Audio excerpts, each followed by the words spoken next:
Kenapa ayah? Besok kamu sekolah. Apa? Sekolah? Tak sekolah. Kena sekolah juga. Cepat tidur. Kena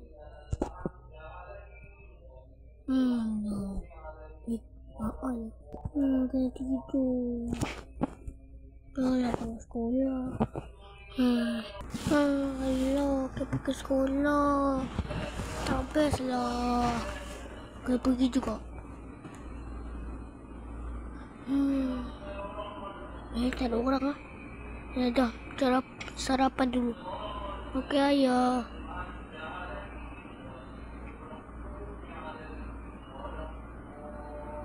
Okey cepat. Okey. Kena sarapan. Saya nak pergi sekolah. Pergi teman kan tak apa.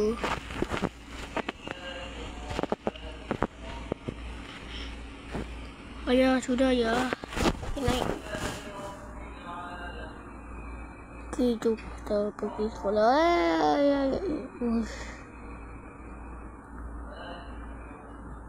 Jom kita pergi sekolah. Aduh, yang motor siapa ni tepi dia?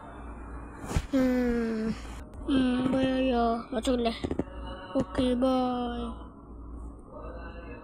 Alah, motor sekolah. Assalamualaikum kelas. Waalaikumsalam warahmatullahi wabarakatuh. Cikgu Halim. Okey tu. Mana yang lain? Tak tahu cikgu. Kamu curang je. Biar saya belajar. Cikgu dah. Dah pergi dah.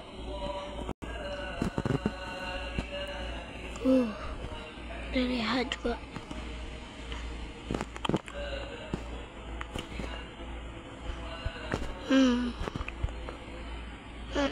Aku dah ponteng.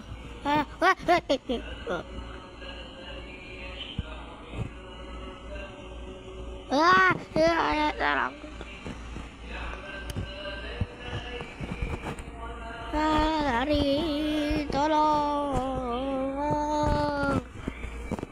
Tolong.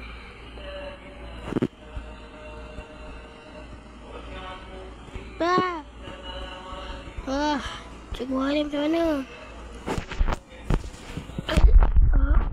Sekolah tu kan?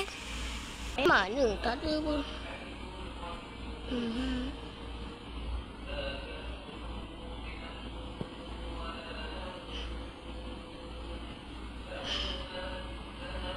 Tunggu bas dulu lah.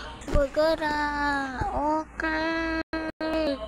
Mata Cikgu Halim. Kita bergerak. Aduh. Jangan bawa lelu lah. Aduh.